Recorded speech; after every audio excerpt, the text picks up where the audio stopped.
We start in Nigeria, where a harassment case involving one of the country's most influential men has sparked a growing row over sexism and women's rights. At the heart of the debate is Natasha Akpabio, a Nigerian senator who, in a TV interview in late February, accused the Senate President, Godswill Akpabio, of making repeated sexual...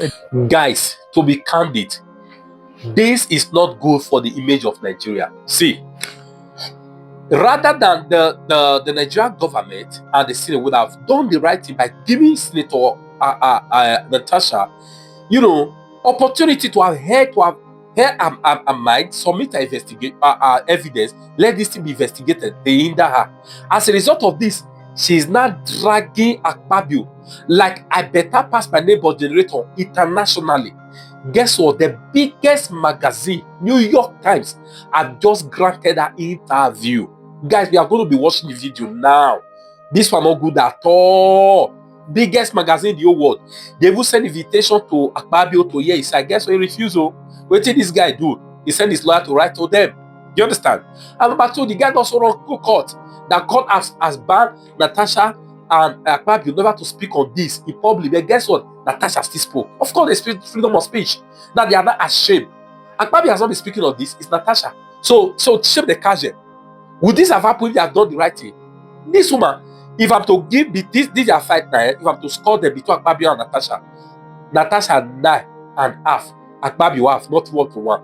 Are you guys understanding me? He give her water. We are going to watch the video, but before the video, I want to also watch another, a video from another American television station that commented on this. Immediately after that comment, we're going to be hearing the interview between Senator Natasha and on New Year time. Okay, but please, before we watch, do me a favor, Nigerians, guys. Help me like this video and please share so that Facebook and YouTube can recommend it. However, this kind of news, like they jolly my heart. Shame, you don't catch them. We start in Nigeria, where a harassment case involving one of the country's most influential men has sparked a growing row over sexism and women's rights.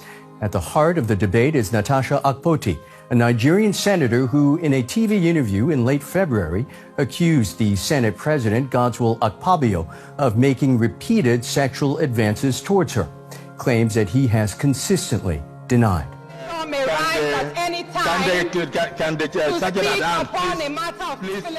Then Akpabio was suspended following this moment that erupted in the Senate about a change in her seating arrangement.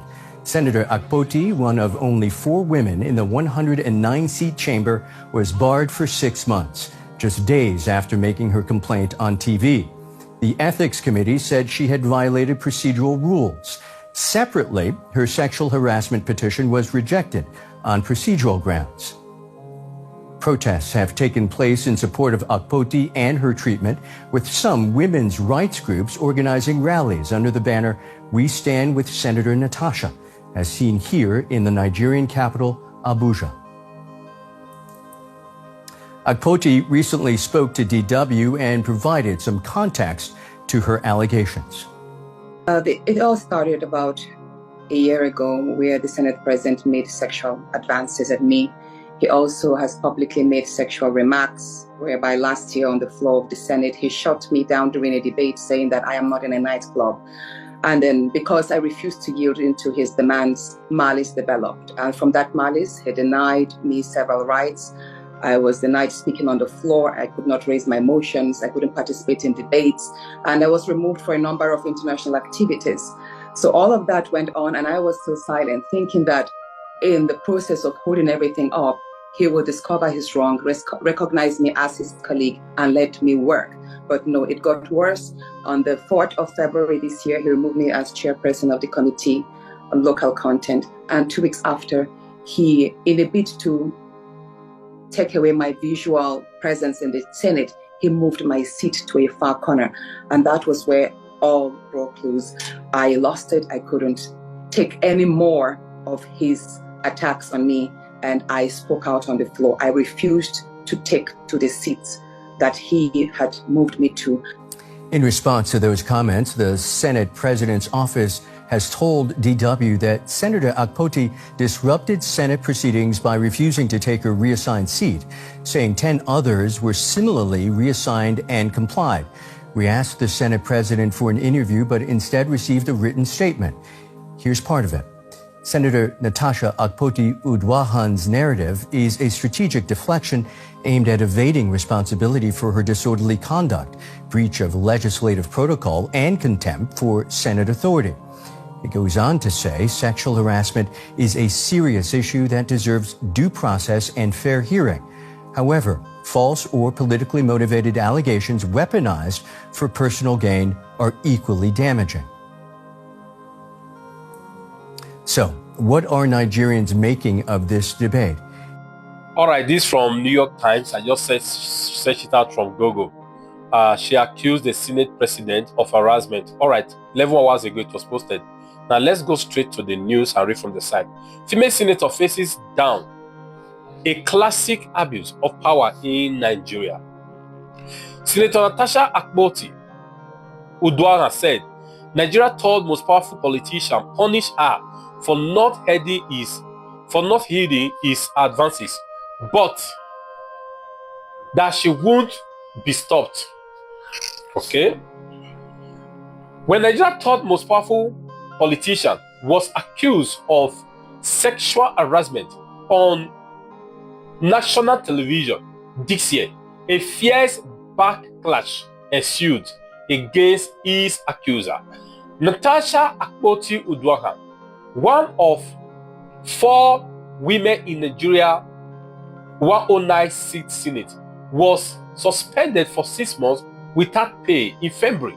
She said the suspension was punishment for speaking out against Akpabio, the president of the Nigerian Senate. Then angry voters in a constituency in central Nigeria began campaigning to have her removed. Okay, let's read it. Okay, the ordeal has highlighted what women in Nigeria say is the sexism faced by female politicians in their country and the risk of speaking out in a nation where few women hold political power. Nigeria is Africa's most populous nation and sub-Saharan Africa's second largest economy, but it has the lowest representation of women in parliament on the continent. It ranks in the bottom 5 globally. Okay? Through a written response sent by a lawyer, Mr. Akpabio denied Ms. Akpoti-Uduaghan's accusation and he declined an interview request, citing continuing legal proceedings. All right, before I proceed, guys, what New York Times is trying to say here, they also sent an invitation to hear from Akpabio. Akpabio refused. He directed the lawyer to send a written letter to them. Okay, it is a first at that level in Nigeria. Obiageli Ezekwesili, a former Nigerian Minister of Education, said of the accusation against such a high-ranking official, but it is a classic abuse of power where a woman is denied the right to be held at, she added. Ms. Akpoti-Uduaghan, 45, who was elected in 2023, said that Mr. Akpabio made sexual advances in December of that year when she and her husband visited Mr. Akpabio. Mr. Akpabio squeezed her hand and told her, "I will make an appropriate time for us to come here and have a good moment," she said. Ms. Akpoti-Uduaghan said that Mr. Akpabio later invited her to a hotel and made lewd remarks in the Senate building, including, "You can enjoy a whole lot of benefits if you make me happy." In an interview with the New York Times, Ms. Akpoti-Uduaghan said that she kept rejecting the advances but did not talk about them or file legal complaints. The moment you speak out of sexual harassment, you are guilty, she said. Throughout her 2 senatorial campaigns in 2018 and 2022, Ms. Akpoti-Uduaghan repeated online harassment and accusation that she was a prostitute. Wait, I can't pronounce that too because of Facebook wahala. Such accusations are commonly leveled against women in Nigerian politics. We are made to hear it, to see it as part of life, she added. Ms. Akpoti Uduaghan said that last year she began avoiding the scenic criteria and other areas of the building where she might run into Mr. Akpabio just to escape his sexual advances. In February, Ms. Akpoti Uduaghan said that her seat had been removed to a remote area of the Senate without her consent, and that she was not told why she came out with her accusation against Mr. Akpabio on Nigerian television later that month. Days after she went public, the Senate Ethics Committee suspended Mrs. Akpoti Uduaghan for 6 months, accusing her of unruly behavior during a dispute over new city arrangement. It also dismissed a sexual harassment petition she filed against Mr. Akpabio, citing a rule that prohibits victims from filing their own complaint. The petition must be filed by someone else on the victim's behalf. Okay?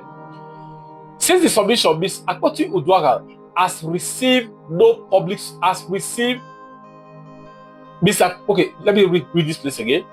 It says, since the suspension, Ms. Akpoti Uduaghan has received no public support from her 3 female. Okay, she has received no public support, okay, from her 3 female girls. Ms. Akpabio's wife has filed a defamation lawsuit. Women are part of the same patronage system as men are in Nigeria politics, said Ayomide Ladipe, a Nigerian analyst, speaking out against a powerful man with lots of resources and political clout. Makes you risk being blacklisted or victimized. Okay. Oh, yes, Molo. Okay, let's continue reading. Okay, I'll read it here now. Mr. Akpabio, 62, is a close ally of Bola Ahmed Tinubu, the president of Nigeria and leader of governing All Progressive Congress. Ms. Akpoti Uduaghan is a member of the opposition party, the People's Democratic Party. Another female public official, Joy Newman, accuses Mr. Akpabio of sexual harassment. In 2020, Nigeria's former Vice President Atiku Abubakar, an opponent of Mr. Akpabio, said he had a habit of abusing women. Thousands of supporters rallied on Tuesday when Ms. Akpoti Uduaghan made an impromptu visit to her district in Kogi Central. But even in Kogi Central, near half of all registered voters signed a petition last week calling for a removal just short of the 50% threshold needed to force her out. No major political party has ever nominated a woman as a presidential candidate in Nigeria. The share of female lawmakers in guys, I have to stop here, please.